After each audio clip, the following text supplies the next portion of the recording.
All right.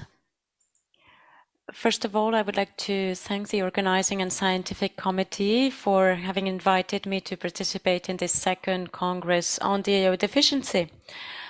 As Dr. Comas was saying, my name is Sònia Sánchez, and I am about to talk about the study on the role of the intestinal microbiota in DAO deficiency. I would like to introduce you to the metabolism of histamine at an intestinal level. In a normal situation, in a healthy individual, the histamine coming from food is degraded by the enzyme diaminoxidase or DAO, avoiding and preventing this histamine to go to the blood flow. However, there are certain situations such as the histamine intoxication or histamine intolerance, where this degradation can be compromised. In the case of histamine intoxication, what happens, very briefly, is that there's a high level of histamine coming from foods to the intestine, and this exceeds the capacity to metabolize by the DAO enzyme, and therefore this histamine will reach the blood flow and it will give some adverse events related to histamine. And then in the case of histamine intolerance, the levels of histamine coming from foods are normal, or even in some cases the levels are low. However, in this case, it is the DAO enzyme which is not functional or which is at a lower capacity or a lower activity, and therefore histamine moves to the blood flow and entails the symptomatology that is associated to this excess. So what are the symptoms?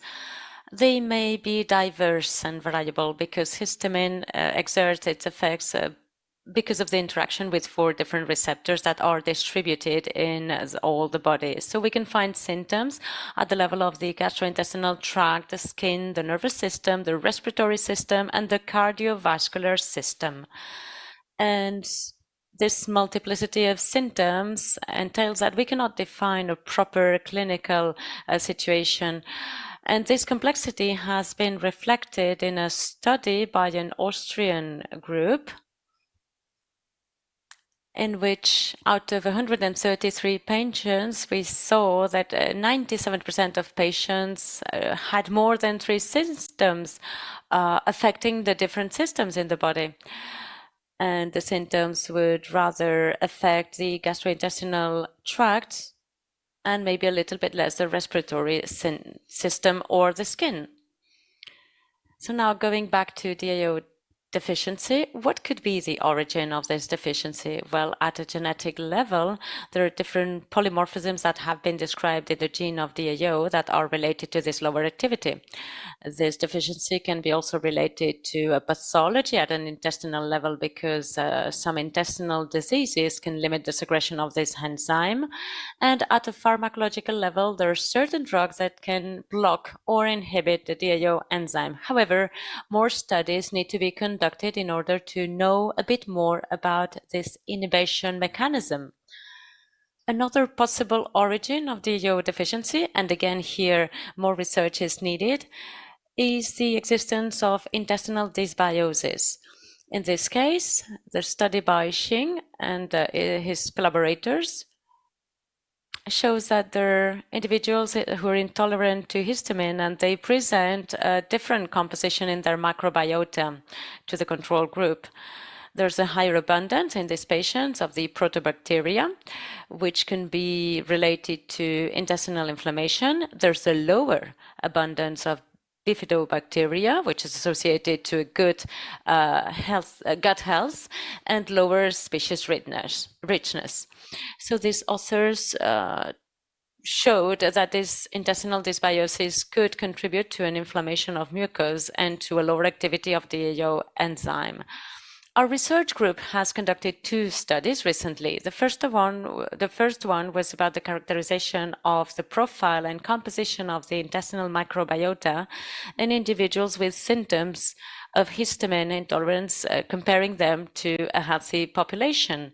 The second study was about the evaluation of potential changes in the profile and composition of the intestinal microbiota in a small subgroup of patients during 9 months of dietary treatment for this histamine intolerance.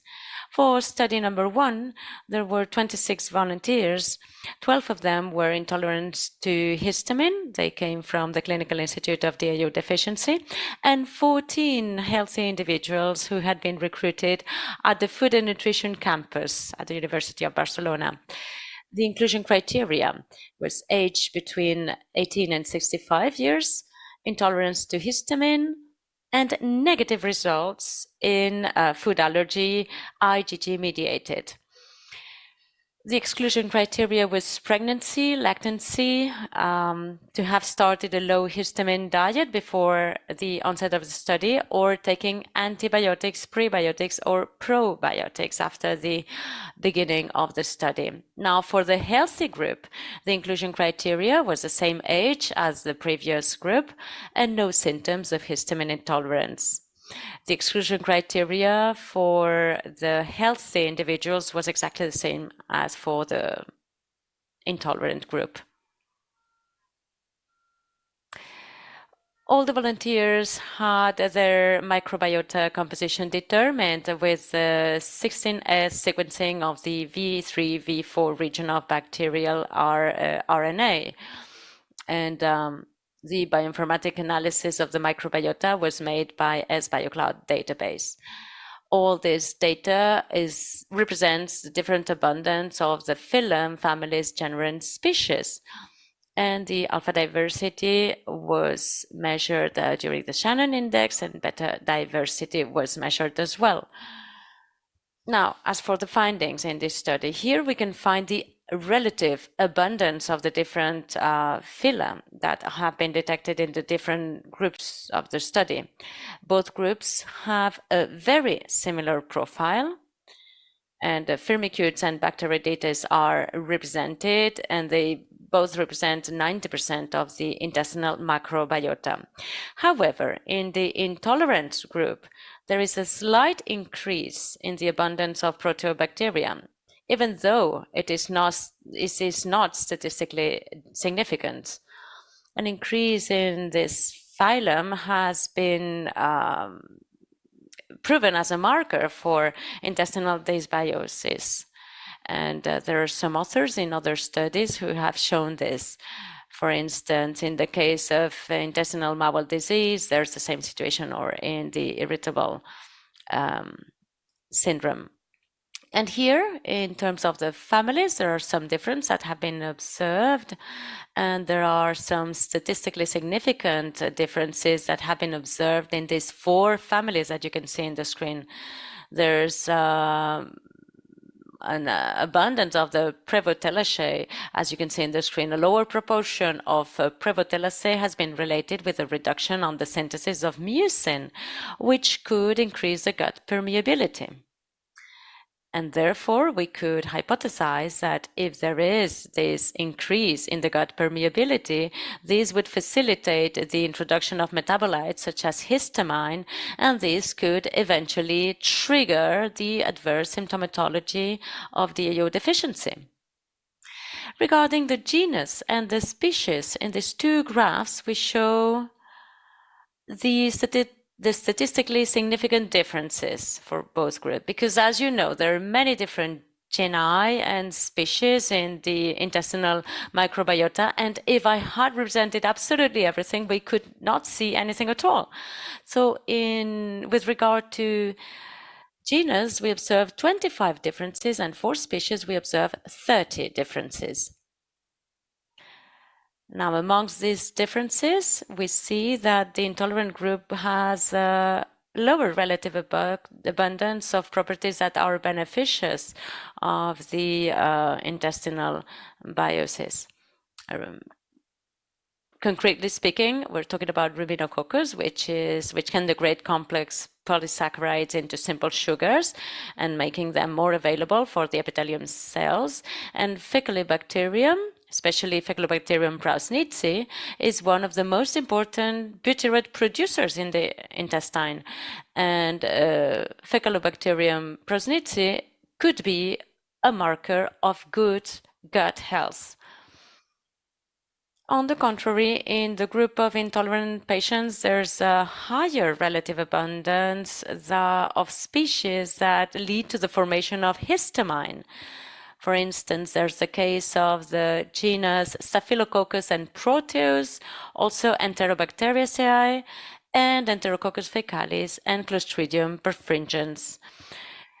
This higher abundance of histamine making bacteria would lead to a systemic generation of histamine and therefore the presence of adverse effects.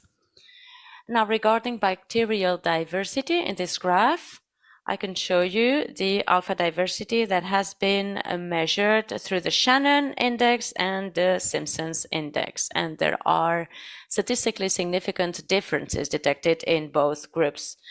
And now to finish with the findings of this first study, here in these two graphs, there's the beta diversity, which is visualized with the main coordinate analysis. There are significant differences at a genus level and at a species level. And also, well, the samples of the intolerant group, which are the blue dots, they're more separated between them, more distance compared to the control group, which is in green. And this fact explains the higher heterogeneity of the composition of the macrobiota of the histamine intolerant group. Now, study number 2 was aimed at evaluating the potential changes in the profile and composition of the intestinal microbiota. And we count on a small subgroup of 5 patients from the study that I've just told you about. Now, the dietary treatment for these patients was monitored by the Clinical Institute for DAO Deficiency. And there's the first phase, a restricted phase for 2 months with low histamine diets. And then there are 2 other phases of reintroduction of foods, depending on the tolerance of each individual, so that they can reach as balanced as possible diet. And also, these patients are given supplementation of DAO, exogenous supplementation, of course, twice a day. And regarding the filler, there have not been statistically significant differences during the dietary treatment. In the case of bacterial families, for those which are mostly represented, there are no significant changes, but there are 21 bacterial families with a lower representation. And in this case, we do observe a difference along the treatment. Here I'm showing you the 21 bacterial families, and most of them were reduced after 6 months of treatment. For instance, here we can see Morganellacea and some other families which already were reduced after 2 months of the study. Some of these reduced bacteria have been associated to undesirable effects for gut health. Now, 2 examples of these families, Morganellacea and also, in this case, Pseudomonaceae. So Morganellacea was reduced after 2 months of study, and Pseudomonaceae was reduced after 6 months. And these families are known for their capacity to form histamine. Now, at the level of genus and species, there's also a reduction of certain bacteria of histaminogenic families. So we're talking here about Proteus, Proteus mirabilis, Rotella in different months of the treatment.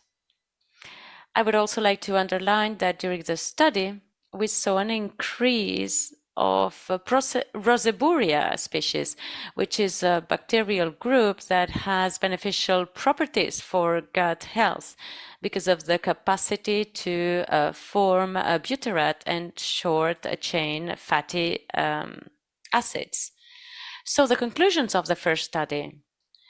The gut microbiota profile and composition differed between histamine intolerant and healthy individuals, and this dysbiosis was characterized by a greater abundance of histamine-secreting bacteria in the intolerant group.